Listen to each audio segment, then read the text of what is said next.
오늘 말씀은 마태복음 21장 1절서부터 우리 11절입니다. 교독으로 같이 읽겠습니다. 그들이 예루살렘 가까이 가서 감난산 벳박에 이르렀을 때 예수께서 두 제자를 보내시며 이르시되 너희는 맞은편 마을로 가라. 그리하면 곧 매인 나귀와 나귀 새끼가 함께 있는 것을 보리니 풀어 내게로 끌고 오라. 만일 누가 무슨 말 하거든 주가 쓰시겠다 하라. 그리하면 즉시 보내리라 하시니 이는 선지자를 통하여 하신 말씀을 이루려 하심이라. 일렀으되 시온의 딸에게 이르기를 내 왕이 내게 임하나니 그는 겸손하여 나귀 곧 멍에 매는 짐승의 새끼를 탔도다 하라 하였느니라.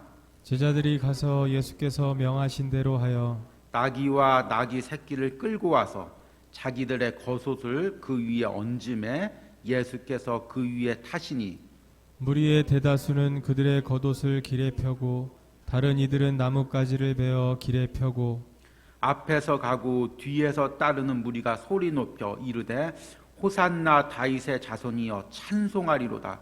주의 이름으로 오시는 이여 가장 높은 곳에서 호산나 하더라. 예수께서 예루살렘에 들어가시니 온 성이 소동하여 이르되 이는 누구냐 하거늘 같이 읽습니다. 무리가 이르되 갈릴리 나사렛에서 나온 선지자 예수라 하니라. 아멘.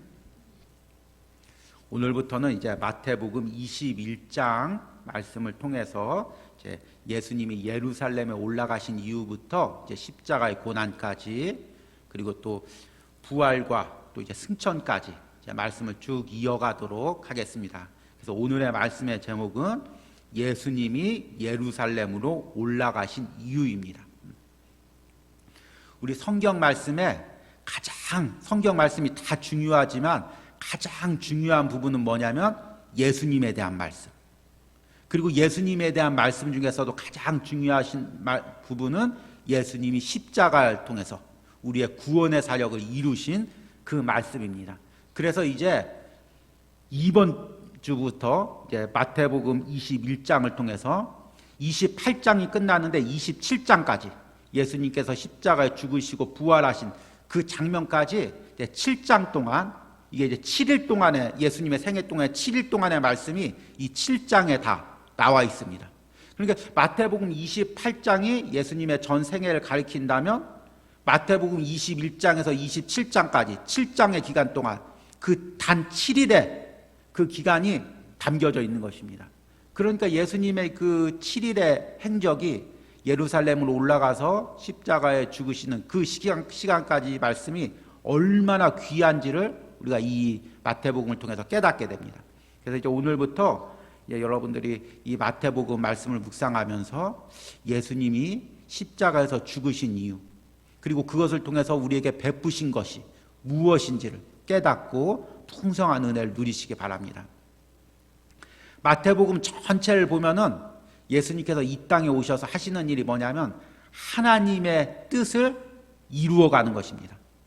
그래서 예수님께서 이 땅에 오셔서 우리가 지금 이제 생명의 삶 말씀을 통해서도 묵상하지만 광야에서 시험 받으시고 세례 요한에게 세례 받으시고 그 모든 과정이 하나님의 그 계획, 하나님이 미리 계획하신 그 계획을 이루어가는 과정에 있습니다.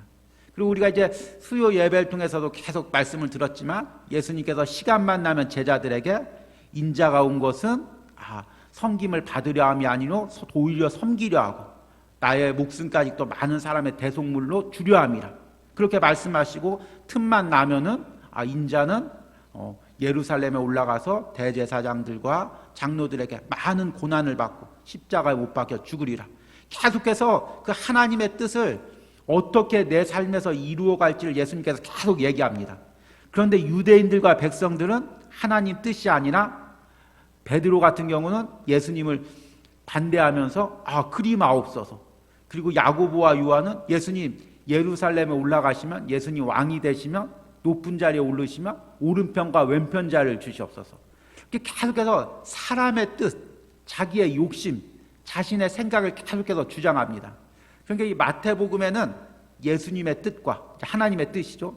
사람의 뜻이 계속해서 충돌됩니다. 그래서 제가 이 마태복음을 묵상하면서 우리 예수님 이 땅에 오셔서 얼마나 힘드셨을까. 하나님의 뜻을 이렇게 이루어가려고 할 때마다 사람들이 다 반대하고 그리 마옵소서, 그렇게 하지 마옵소서 이야기할 때마다 얼마나 힘드셨을까. 그럼에도 불구하고 사람 얘기 듣지 않고 환경 상황 보지 않고 그 하나님이 이 땅에서 이루시고자 하는 그 일을 묵묵히 이루어가는 그 모습을 우리가 보게 됩니다. 여러분, 이 마태복음을 묵상하면서 여러분들에게 이런 은혜가 있길 바랍니다. 그래서 오늘 마태복음 말씀을 보면 예수님께서 예루살렘에 올라가시고 계십니다. 그런데 오늘 말씀을 크게 이제 두 부분으로 나누면 전반부는 1절하고 이제 5절까지 예수님께서 예루살렘에 올라가시기 위해서 나귀를 준비하시는 장면이고, 또 6절에서 이제 11절까지는 예수님께서 나귀를 타시고 예루살렘에 올라갈 때 백성들이 겉옷을 길에 펴고 그리고 나뭇가지를 흔들면서 호산나 다윗의 자손이여라고 이제 외치는 그 장면으로 두 부분으로 이렇게 나눠질 수가 있습니다. 그런데 이제 우리가 일단은 이 전반부 말씀을 보면 예수님께서 이제 예루살렘에 올라가기 위해서 나귀를 준비하는 장면이 나옵니다. 그런데 사실은 참 이 말씀이 좀 이제 세상 이치, 사람의 이치로는 맞지가 않습니다. 2절 말씀 보니까 이르시되 너희는 맞은편 마을로 가라. 그리하면 곧 매인 나귀와 나귀 새끼가 함께 있는 것을 보리니 풀어 내게로 끌고 오라. 그리고 3절에 만일 누가 무슨 말 하거든 주가 쓰시겠다 하라. 그리하면 즉시 보내리라 하시니. 그러니까 예수님께서 지금 예루살렘에 올라가실 때 나귀를 타고 올라가려고 하는데 나귀가 없습니다. 그래서 제자들에게 감난산에 벳바게라는 마을에 가면은 이제 나귀가 있을 텐데, 나귀하고 나귀 새끼가 있을 텐데 그것을 끌고 와라. 그냥 아무 상관도 없는데 뭐 돈 주고 산 것도 아니고 미리 얘기한 것도 아닌데 그걸 끌고 와라. 그러면 주인이 아니 왜 끌고 가냐 당연히 얘기하지 않겠습니까? 그러면은 뭐라고 하냐면 주가 쓰시겠다 하라. 그러면은 보내준다. 이렇게 얘기하는 것입니다. 근데 이게 이치에 맞습니까? 여러분 그 좋은 여러분 뭐 물건들이 있는데 뭐 핸드백 같은 거 좋은 물건들이 있는데 갑자기 제가 설교하다 내려가가지고 갑자기 짚고 다시 올라옵니다. 목사님 왜 갖고 가십니까? 주가 쓰시겠다 하라. 그거 여러분 주시겠습니까? 주시겠다고 하는 분이 있으면 제가 내려가서 갖고 오도록 하겠습니다. 당연히 안 주시겠죠. 그렇죠? 예. 근데 지금 예수님께서 전혀 모르는 사람한테 가서 나귀하고 나귀 새끼를 갖고 오면 그 사람이 뭐라고 하면 주가 쓰시겠다 하라. 그렇게 얘기하고 있습니다. 근데 참 우리 예수님 그러신 분이 아닌데 왜 이런 말과 이런 지시를 했을까? 이제 그런 생각을 해보게 됩니다. 왜 그랬을까요? 왜 그랬을까요? 여러 가지 이유가 있습니다. 여러 가지 이유를 댈 수가 있지만 가장 중요한 게 뭐냐면 5절 말씀에 나와 있습니다. 5절 말씀 같이 한번 읽겠습니다. 시온의 딸에 이르기를 내 왕이 내게 임하나니 그는 겸손하여 나귀 곧 멍에 매는 짐승의 새끼를 탔도다라 하였느니라. 그러니까 예수님께서 그렇게 하신 이유는 나귀가 없어서도 아니고 아니면 뭐 그 나귀 주인을 축복받게 하기 위해서도 아니고 여러 가지 그 이유가 아니라 하나님께서 하신 말씀을 예수님의 생애 가운데서 이루게 하기 위해서입니다. 그래서 이 말씀이 어디서 나오냐면 스가랴 9장 9절에 보면 같이 한번 읽겠습니다. 시온에 따라 크게 기뻐할지어다. 예루살렘에 따라 즐거이 부를지어다. 보라 내 왕이 내게 임하시나니 그는 공의로우시며 구원을 베푸시며 겸손하여서 나귀를 타시나니 나귀의 작은 것 곧 나귀 새끼니라. 이 스가랴 9장 9절에 그 메시아의 그 예언의 말씀을 예수님의 생애에서 삶에서 그대로 이루기 위해서 예수님이 다른 생각이 있는 것이 아니라 그 하나님의 뜻을 그대로 이루기 위해서 그 말씀대로 제자들에게 지시하고 그 말씀대로 예루살렘에 올라가고 있는 그 말씀을 보는 것입니다. 그리고 오늘 1절 말씀 보니까 그들이 예루살렘에 가까이 가서 감난산 벳박에 이르렀을 때 예수께서 두 제자를 보내시고, 그러니까 그 나귀를 다른 곳에서 가져오는 게 아니라 감난산 벳박에라는 마을에서 가져오는 것입니다. 그 이유는 뭐냐면 스가랴 4장 3절에서 4절 말씀 보니까 같이 한번 이것도 읽겠습니다. 그때 여호와께서 나가사 그 이방 나라들을 치시되 이왕의 전쟁의 날에 싸운 것 같이 하시리라. 그날의 글의 발이 예루살렘 동쪽 감난산에 서실 것이요 감난산은 그 한가운데가 동서로 갈라져 매우 큰 골짜기가 되어서 그 절반은 나무로 옮기고. 아멘. 그러니까 이 스가랴 말씀 보니까 메시아가 임할 때 메시아의 발이 처음에 어디에 쓰냐면 감난산에 서실 것이요. 그러니까 감난산에부터 그 여호와의 발이 출발한다는 것입니다. 그래서 그 말씀을 이루게 하기 위해서 감난산에서 이 나귀 새끼를 구에 타시고 또 그 나귀를 타시고 그 예루살렘에 올라가는 그 장면을 우리가 보게 되는 것입니다. 그러니까 예수님께서는 그 태어나시는 모든 과정에서부터 베들레헴에 태어나시고 나사렛에서 자라시고 지금 생명의 삶을 통해서 계속 묵상하죠. 갈릴리를 통해서 복음을 전하시고 그리고 마귀에게 시험을 받으시고 또 세례 요한에게 세례를 받으시고 그 모든 과정이 그 하나님의 그 뜻을 내 생애에서 이루어 주기 위해서 모든 것을 자신의 생각을 내려놓고 계획을 내려놓고 하나님의 뜻에 철저하게 순종하고 맞춰드린 생애였다는 것입니다. 여러분, 우리는 내 삶을 살 때 어떤 결정을 합니까? 무엇 때문에 이런 결정을 합니까? 예배를 드리려고 할 때, 어떤 주의 일을 하려고 할 때, 가정에 어떤 일을 결정할 때, 이런 어떤 기준으로 결정을 합니까? 우리는 인간이기 때문에 내 기분도 생각해야 되고 내 상황도 생각해야 되고 내 여건도 생각해야 됩니다. 그런데 예수님은 그 33년 생애 동안 철저하게 하나님의 뜻에 순종하여 온전히 하나님의 그 순종의 뜻에 순종하기 위해서 그 생애를 사셨던 것입니다. 그리고 십자가에 잡혀 죽으시는 그 모든 과정까지 또 하나님의 뜻을 이루어가는 과정으로 사셨던 것입니다. 여러분, 내 생에서 내 삶에서 지금 하나님의 뜻을 이루어가는 게 무엇일까요? 내가 어떻게 하면 하나님 뜻을 이루어 드릴 수가 있을까요? 여러분, 우리 초점이 그것에 맞춰지길 바랍니다. 이렇게 하면 내가 물질의 축복을 받을 수 있을까? 이렇게 하면은 내가 사람들에게 어려움을 당하지 않을 수 있을까? 그것이 아니라 내가 어떻게 하면, 어떤 결정을 하면 그것이 하나님이 기뻐하실까? 어떤 결정이 하나님이 내 생에 원하시는 뜻일까? 어떤 결정이 우리 가정에 원하시는 뜻일까? 내가 자녀들에게 이야기를 할 때 그 자녀들이 이야기를 할 때 어떤 것이 하나님의 뜻일까? 야, 요즘에 세상이 이런데 이렇게 해야 잘 산다. 이렇게 해야 어려움 당한다. 그게 아니라 사랑하는 아들아, 사랑하는 딸아, 하나님 뜻은 이거다. 정말 우리 가정을 향한 하나님 뜻은 이거고 너를 향한 하나님 뜻은 이거고 너의 삶 가운데 하나님이 이루시기를 원하는 그 뜻이 이거다. 이렇게 말할 수 있는 우리 신앙이 되기를 소망합니다. 그리고 나서 이제 예수님께서 나귀를 타고, 나귀 새끼죠. 나귀와 나귀 새끼를 이제 타고, 학자들마다 여러 가지 얘기가 있습니다. 예수님께서 나귀 새끼를 예언대로 타셨는데 또 어미 있는 나귀를 갖다가 그냥 나귀 새끼만 데리고 오면 어미가 또 마음이 아프니까 같이 왔다. 또 어떤 학자들은 또 나귀 새끼만 타면 힘드니까 나귀 새끼를 탔다가 또 나귀를 탔다. 뭐 여러 가지 이제 그 주장들이 있는데 중요한 것은 예수님께서 예언의 말씀대로 나귀 새끼를 가지고 오고 그것을 타고 겸손하게 예루살렘으로 올라갔다는 것입니다.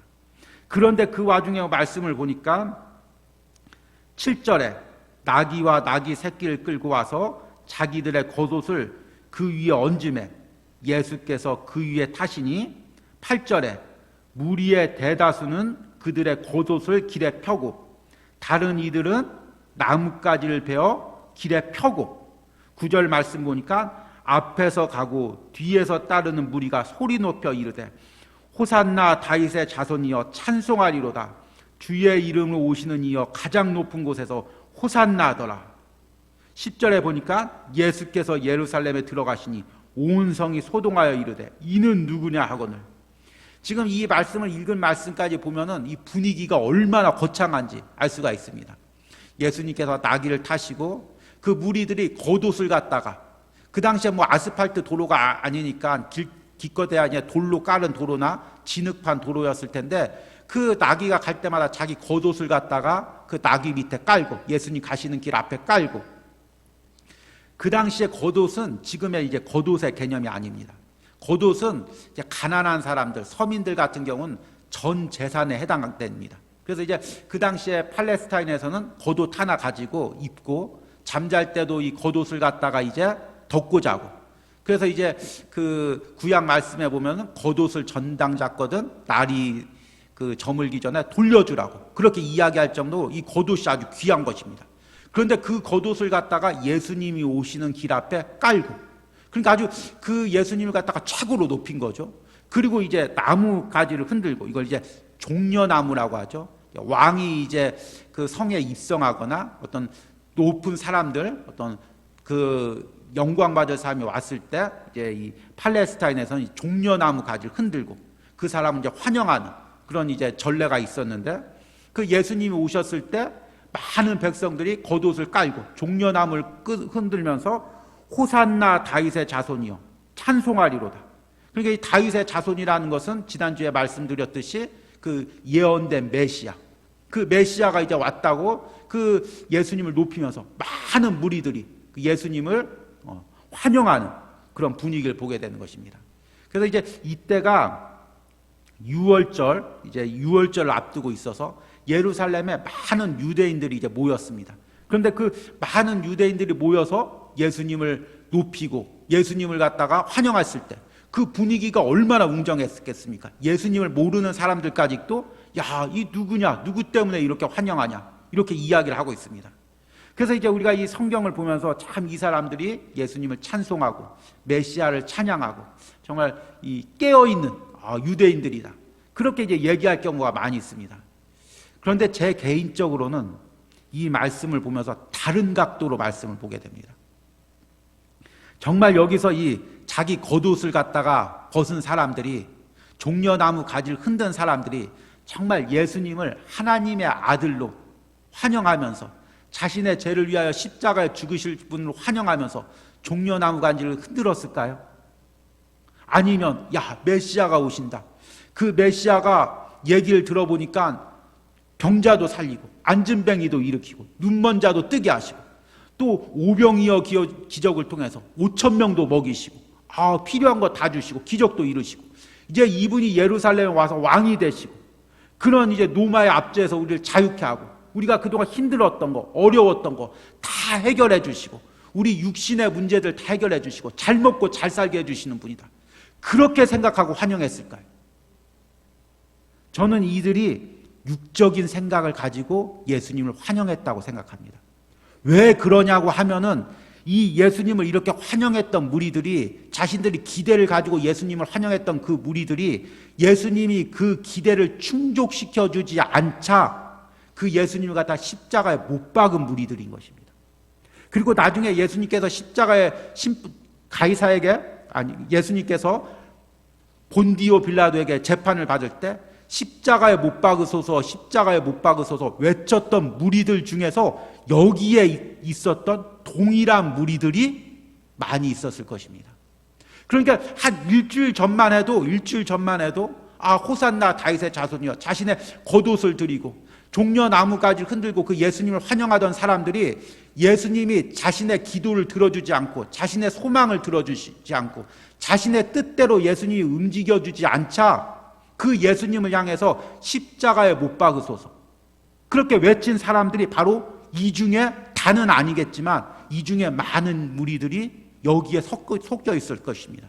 그리고 이렇게 예수님을 환영했던 무리들이 예수님이 십자가에 못 박혔을 때 조롱하고 침뱉고 그렇게 비웃었던 무리들이 또한 이 무리들 중에 있었을 것입니다.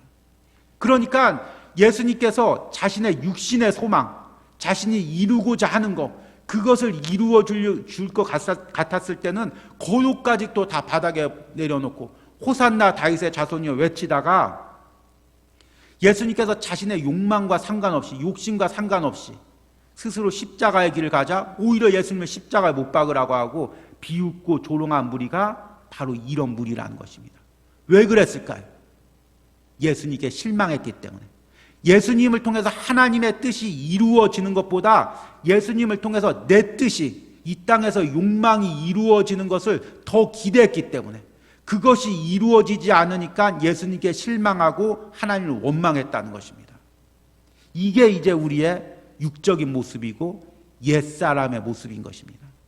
그런데 이 유대인의 모습이 지금 우리들 가운데도 있습니다.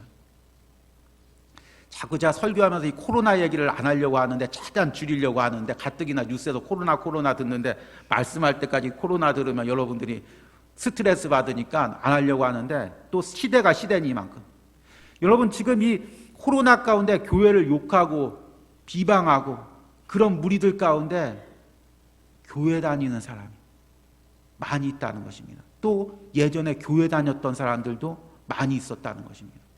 그리고 또 이런 무리 가운데 한때는 교회에 호감을 가졌던 무리들도 있었다는 것입니다. 그러다가 내 뜻대로 안 되니까 내 욕망과 상관이 없어지니까 교회를 비방하고 예수님을 비방하는 그런 무리들을 보게 됩니다. 우리들도 마찬가지입니다. 정말 하나님이 내 기도를 들어주었을 때는 정말 하나님밖에 없어. 역시 우리 하나님 정말 신실하신 분이야. 그러다 내가 기도하다가 기도가 들어지지 않고 내 기도하는 것과 반대 방향으로 이루어지면 하나님 왜 내 기도를 안 들어주십니까? 다른 사람 기도든 다 들어주시고 응답하시는데 왜 내 기도는 안 들어주십니까?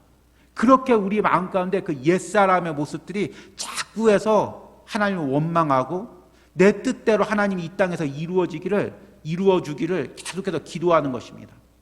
예수님처럼 사람들이 뭐라고 하든 환경이 뭐라고 하든 묵묵히 하나님의 뜻을 이루기 위해서 십자가를 향해 가는 것이 아니라 이 땅에 살면서 내가 이루고자 하는 것, 내가 원하고자 하는 것, 그것을 이루려고 하고 그것이 조금만 이루어지지 않으면 예수님을 십자가에 못 박으소서 외치던 무리들처럼 우리들도 하나님을 원망하고 때로는 교회를 비방하는 것이 우리의 옛 모습이라는 것입니다.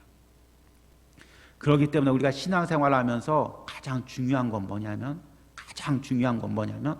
여러분 우리 신앙생활의 그 과정이 뭐냐면 하나님 뜻과 내 뜻이 충돌하는 것입니다.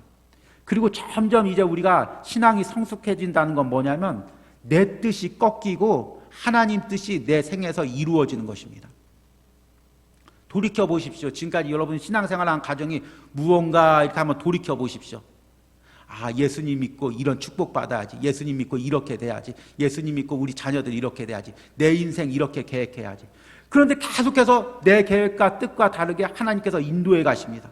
하나님 왜 그러십니까? 하나님 나는 이런 계획이 있습니다. 내 자녀를 향한 이런 계획이 있습니다. 우리 남편을 향한 이런 계획이 있습니다. 우리 가정을 향한 이런 계획이 있습니다. 그런데 하나님의 뜻은 계속 다른 뜻으로 이끌고 갑니다. 그럼 끝까지 버팁니다. 때로 막 10일 금식 기도도 하고 하나님 앞에 부르짖으면서 주여 기도하면서 하나님 뜻과 막 끝끝내 싸웁니다. 그러다가 하나님을 깊게 만나고 인격적으로 만나면 하나님 내 욕심이었습니다. 하나님 내 계획이었네요. 하나님 내 자녀를 향한 내 욕심이었네요. 주님 내 생각이 그렇게 인간적이었습니다. 내려놓고 그러다가 조금 더 이제 또 상황이 좀 나아지면 다시금 이제 내 욕심이 생기고 좀 예배를 등한시하거나 기도를 조금 등한시하면 다시금 내 자아가 올라와서 그래도 세상에서 이렇게 살아봐야지. 그래도 우리 자녀는 이렇게 만들어봐야지. 올라가면은 또 하나님과 또 만나게 되고 그럼 하나님께서 또 내려놓게 하시고 그러면 또 내려놓고 그러니까 우리 신앙생활이 성숙해진다는 건 뭐냐면 계속해서 내 뜻을 깨트리고 그리고 내 가운데 하나님 뜻이 점점 이루어지고 그것이 이제 우리의 신앙생활의 과정이고 성숙해가는 과정입니다. 그러니까 우리가 뭘 해야 되냐면 일생 동안 뭘 해야 되냐면 내 계획 깨트리고 내 생각 깨트리고 이 예수님을 따르는 제자들 보십시오. 무슨 생각을 했겠습니까? 예수님 예루살렘으로 그렇게 올라가시면 안 되는데 나귀 타고 올라가시면 안 되는데 말 타고 그냥 멋지게 장군처럼 올라가셔야 되는데 우리 예수님 십자가 지시면 안 되는데 예루살렘 왕궁에서 왕이 돼야 되는데 계속해서 그러다가 예수님께서 십자가에 지시니까 실망하고 십자가에서 죽으시니까 다 낙심해서 뿔뿔이 흩어지고 그러다가 그 제자들 예수님께서 찾아오고 내가 말하지 않았느냐? 십자가에 죽기 전에 내가 말하지 않았느냐? 인자는 십자가에 죽고 3일 만에 부활해야 된다고 말하지 않느냐? 그때서야 깨닫고 하나님 뜻 깨닫고 예수님 뜻 깨닫고 내 계획이었구나. 이 세상에서 예수님 통해서 높은 자리에 오르려고 하는 게 내 계획이었구나. 내 뜻이었구나.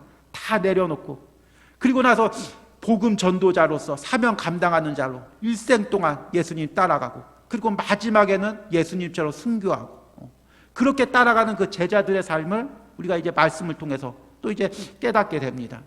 마찬가지로 우리들도 예수님을 깊게 만난다는 게 뭐냐면 예수님을 인격적으로 만난다는 게 무엇이냐면 내 계획, 내 생각 깨트리고 그 하나님 뜻에 순종하는 거, 굴복하는 거 그게 이제 우리가 예수님을 깊게 만난다는 것입니다. 이제 말씀을 맺어가면서 제 이제 개인적인 얘기를 하나 하자면 제가 이제 어렸을 때부터 가장 되기 싫어하는 게 목회자였습니다. 왜 목회자가 되기 싫어했냐면 아버지가 이제 제가 어렸을 때부터 목회를 하셨기 때문에 너무 어려움 당하시는 걸 많이 봤기 때문에 뭐 육적으로도 고난당하고 또 여러 가지 사건으로 고난당하지만 이 어린 나이에 제가 이제 중학교 때가 가장 인상이 깊었는데요. 제가 봤을 때 중학교 고등학교 때 아버지 어머니를 보니까 사람 때문에 너무 어려움을 당합니다. 목회라는 게 결국에 이제 사람과 씨름하는 거죠. 뭐 사람이 시험 들면 또 가서 기도해주고 또 어떤 땐 또 이제 상처 입으면 싸매주고 또 그렇게 하나하나 사람들 때문에 이게 어려움 당하고 또 이제 또 성도들 중에서 좋은 성도들만 있는 게 아니라 또 목회자를 조금 이렇게 비난하는 성도도 있고 비난할 때 꼭 보면 이제 자녀들도 이렇게 비난하면서 이게 자녀들이 예배 안 나오고 뭐 자녀들이 뭐 어떻고 얘기할 때마다 그때마다 너무 이제 어린 그 사춘기 예민할 때 상처를 받아가지고 내가 다른 직업은 다 택해도 목회자는 되지 않아야 되겠다. 그렇게 결심을 했습니다. 근데 꼭 부흥회나 참석하거나 기도원 가면은 강사분들이 꼭 저한테 기도할 때 사명이 있다고. 목회자 사명이 있다고. 꼭 왜 그랬는지 모르는데 꼭 그렇게 기도를 해주는 것입니다. 하여튼 그 기도가 듣기가 가장 싫었습니다. 그래서 나는 저렇게 기도할지언정 목회자는 되지 않아야지. 근데 이제 그 고등학교 3학년 때 건강에 그 연약한 가운데 이제 부흥회 참석하다가 기도하다가 예수님을 인격적으로 만났습니다. 그리고 이제 제가 한 6시간을 막 울면서 기도했고 그때 이제 하나님께서 제게 사명을 다시금 내가 너를 목회자로 삼는다 약속을 주셨습니다. 그래서 이제 그렇게까지 확실하게 얘기했는데 이제 빼도 박도 못하죠. 이제는 뭐 어떻게 갈 수가 없죠. 그렇게 안 된다고 했었는데 그래서 이제 그 다음부터 기도하면서 하나님하고 이제 협상을 했습니다. 딜을 한 거죠. 하나님 그렇게 원하신다면 까짓거 제가 목회자 한번 돼보겠습니다. 근데 하나님도 잘 아시다시피 제가 사람 때문에 상처가 많이 있지 않습니까? 그래서 이게 사람들 때문에 이렇게 부딪히고 그런 목회는 못할 것 같으니까 공부를 많이 하게 해가지고 좋은 대학교도 가게 하시고 대학원도 가게 하시고 유학도 가게 하시고 그래서 이 교수 같은 거 돼가지고 목회하면 얼마나 좋겠습니까? 하나님 영광도 나타나고 그렇게 사용해 주십시오. 나름대로 이제 양보할 만큼 저도 하나님한테 양보한 것입니다. 이 정도는 저도 양보했으니까 하나님도 이 정도는 양보해 주셔야죠. 그리고 나서 이제 신학교를 가고 신대원을 가고 그러면서 계속해서 그것을 놓고 기도했습니다. 그래서 이제 신대원 사역을 하고 전도사 사역을 하면서 저녁 10시에 집에 왔어도 그때 학원을 가가지고 토플을 공부하고 어떻게든지 정말 외국에 나가서 이름을 날리는 그런 신학자가 되려고 나름대로 그 몸부림을 쳤습니다. 근데 그때마다 하나님께서 다 길을 막으십니다. 길을 막으시고 여러 가지로 막으시고 그래서 그때마다 다 막으시고 그래도 끝끝내 몸부림치고 그게 이제 아마 목회하는 가정의 반절을 아마 그런 싸움이었던 것 같습니다. 하나님 나 정말 이름 높여주셔야죠. 하나님 정말 저 위대한 학자로 사용해 주셔야죠. 그렇게 몸부림쳤던 그런 과정이었던 것 같습니다. 어느 순간에 하나님 앞에 무릎 꿇고 하나님 참 제가 돌이켜보니까 참 어렸습니다. 참 욕심 많았습니다. 내 생각으로 주의 일을 했습니다. 내 방법대로 주의 일을 했습니다. 아직도 목회자가 돼서 제가 이렇게 못 깨졌네요. 그러면서 하나님 앞에 눈물을 흘리고 기도하고 내 뜻으로 목회하는 것이 아니라 하나님 뜻으로 목회하게 하여 주시옵소서. 내가 계획하는 것이 아니라 하나님이 계획하게 하여 주시옵소서. 그렇게 꼬꾸라지는 그런 은혜가 있었습니다. 그런데 돌이켜 보니까 하나님 앞에 꼬꾸라지는 것이 은혜인 것입니다. 여러분, 우리가 가장 복된 사람이 누구냐면 하나님 앞에 인격적으로 만나서 빨리 내 뜻을 적고 하나님 뜻에 순종하는 사람이 가장 복된 사람입니다. 왜 그러냐면 쓸데없이 하나님하고 싸우는 그 시간이 줄어들기 때문입니다. 여러분, 하나님과 싸워서 이길 수 있는 사람이 누가 있겠습니까? 아무도 없죠. 빨리 내 뜻을 꺾고 하나님 뜻에 순종하는, 그리고 그러려면 하나님 뜻이 무엇인지를 알아야죠. 그렇죠? 여러분, 오늘 이 말씀을 묵상하면서 지금 예수님께서 예루살렘에 올라가셨을 때 예루살렘에 예수님께서 올라가시는 이유를 아는 사람이 과연 몇 명이나 있었을까요? 그 많은 무리들이 호산나 다윗의 자손이여 외치고 있고 제자들이 그 막 나귀를 호위하면서 가고 있는데 사람들이 다 누구냐 하고 있는 그 가운데서 예수님께서 지금 예루살렘에 올라가고 있는 이유를 알고 있는 사람이 과연 몇 명이나 될까요? 알지를 못하니까 순종하지도 못하는 것입니다. 알지를 못하니까 하나님 뜻을 따라가지도 못하는 것입니다. 똑같이 이 말씀과 똑같이 여러분, 지금 내 인생을 향한 하나님의 뜻이 무엇일까요? 하나님께서 우리 가정에 원하시는 게 무엇일까요? 하나님, 우리 자녀에게 원하시는 게 무엇일까요? 우리가 빨리 그 하나님의 뜻을 깨닫고 하나님께 순복하고 엎드리는 것이 가장 복된 인생입니다. 여러분, 우리가 그것이 얼마나 소중한지를 깨닫고 이 저녁에 기도하면서 그것을 찾길 바랍니다. 하나님, 내가 하나님의 뜻을 알고 그 뜻에 순복하기를 원합니다. 우리 자녀들을 향한 하나님의 계획을 알고 거기에 순복하기를 원합니다. 우리 가정을 향한 하나님의 계획을 알고 거기에 순복하기를 원합니다. 내 계획이 있습니다. 오랫동안 가지고 있었던 내 생각이 있습니다. 자녀를 향한 내 비전이 있습니다. 우리 가정을 향한 비전이 있습니다. 그런데 그거 다 내려놓고 하나님 뜻에 순복하겠습니다. 하나님 뜻이 그것이라면 그것에 따르겠습니다. 그렇게 기도하는 은혜가 여러분들에게 있기를 간절히 소망합니다. 우리 잠깐 기도하겠습니다. 하나님, 오늘 말씀에 예수님께서 예루살렘에 올라가십니다. 예수님께서는 오로지 하나님의 뜻을 이루기 위해서, 하나님의 구원의 계획을 이루기 위해서 십자가를 지시고자 올라가십니다. 그런데 그 예수님의 뜻을, 예수님이 예루살렘에 올라가는 이유를 아무도 모르고 그저 자신의 그 뜻을 이루기 위한 왕으로 생각하고 호산나 다윗의 자손이여 외치는 무리들을 보게 됩니다. 주님, 그 무리들의 모습이 우리들의 모습입니다. 그 제자들의 모습이 우리들의 모습입니다.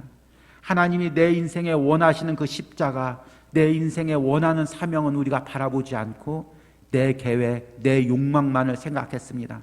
하나님, 오늘 말씀 가운데 깨닫고 이것을 내려놓게 하시고 하나님 뜻이 무엇인지를 분별하고 순종할 수 있는 은혜를 허락하여 주시옵소서. 예수님의 이름으로 기도했습니다. 아멘. 우리 들은 말씀 생각하시면서 함께 찬송하시겠습니다. 주가 일하시네입니다.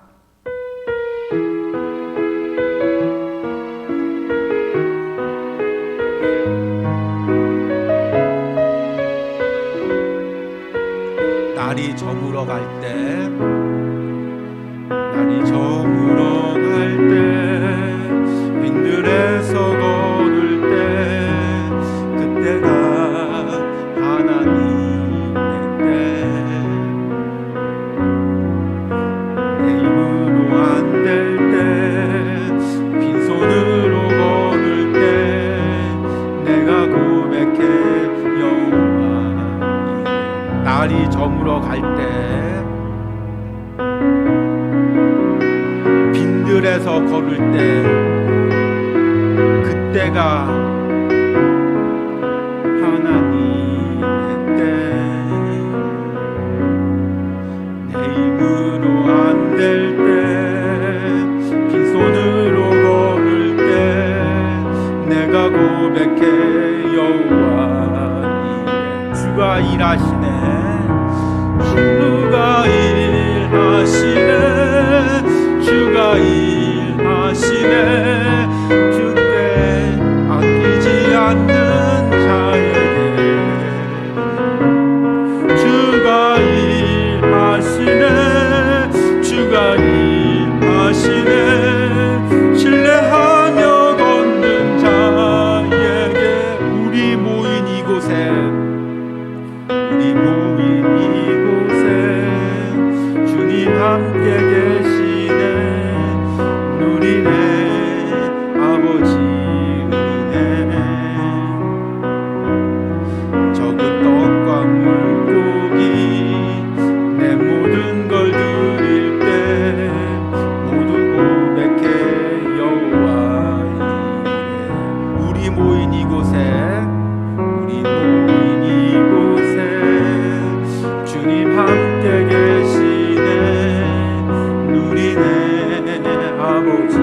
주가 일하시네. 주가 일하시네. 주가 일하시네. 주께 아끼지 않는 자에게 주가 일하시네. 주가 일하시네. 신뢰하며 걷는 자 주가 일하시네. 주가 일하시네.